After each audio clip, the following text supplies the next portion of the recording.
session.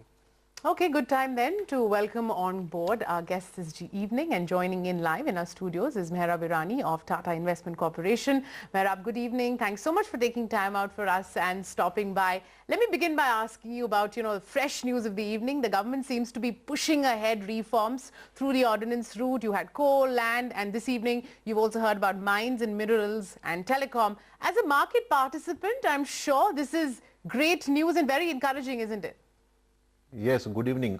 Certainly this is very great news, and it's very encouraging what the government has been doing over the past few weeks. Actually, they are passing a lot of laws through the ordinance route, and that is very positive for the economy and for India as a whole. If you see the telecom sector also, I think they have been suffering a lot over the past few quarters and actually the past few years because of whatever has been happening. And clearly we are aware that now voice is of the past, and main thing what is of the future is data. And everybody is looking forward towards 4G, and Reliance Jio is a big threat or a big thing which is going to happen over there. And according to me, one of the dark horses which might come out of that might be Vodafone, but that is anyway not listed. So there is a big challenge in front of Bharti also, and that we have to see how it faces that challenge. And Idea, I think anyway, is out of the race, so I am not sure about that.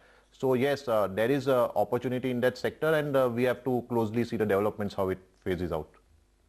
The last 72 hours, there's been, massive reportage on the Gyan Sangam, which happened over the weekend. And the banking stocks actually started running much before that. Today, of course, it was profit-taking which set in the banking sector. You've been a, very massive reader. What are your observation of all that has been reported, all the sound bites coming in from senior people? Do you think that this sector is actually set for a massive reform over the next couple of months? I think this sector requires a lot of reform over the next coming quarters and years. This sector, particularly the PSU banking sector, has suffered a lot over the past few years. If you see the NPAs have risen. Today, if you see the stress assets is almost 8 to 10% of the balance sheet size of any large PSU bank. However, I think going forward, the things might improve if the government is really serious on doing something.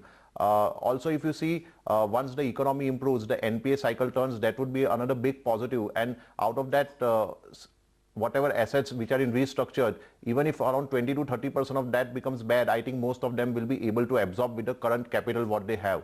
However, if it is more than that, then there would be a problem for them.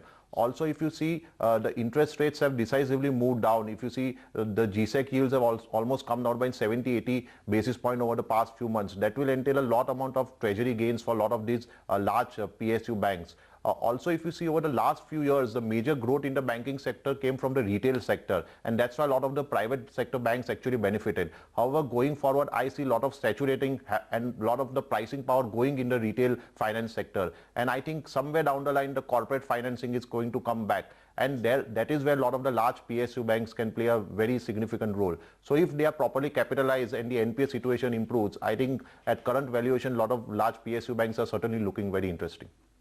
Let's talk about autos then. That's, one pocket to a large extent that helped us cushion the fall. But actually, Mehrab, come to think of it, the new year seems to have started for most of those companies on a good note, given the numbers that we saw in December.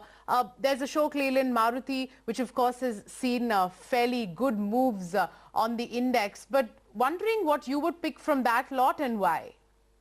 If you see, yes, the auto sector overall has performed very good. The passenger vehicle numbers which were reported last week were very good, and that's why we saw the rub-off on Maruti stock today. Also, if you see, the two-wheeler segment has been doing really good, particularly the scooter segment has been growing at very high numbers, and it is consistently growing. That is another positive. Also, the CV sector, I think, has now decisively turned the latest numbers what we are coming out, and also the leading indicators. If you see, the freight rates have started moving up. If you see the stock at the dealers are actually come down significantly. So the leading indicators of freight rate, CV sector is also improved. So overall, I think there is a good amount of growth in all the sub-segments of the auto. So I would be very positive on the auto sector at this point of time.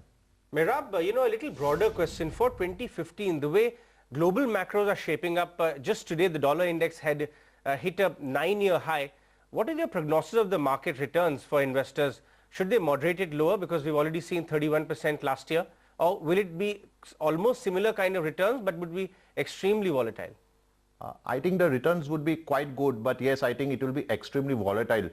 If you see the last quarter, second quarter earnings were not were slightly below analyst expectations, and we are now entering the new third quarter earnings season, and there also I think it would slightly disappoint what analysts are predicting.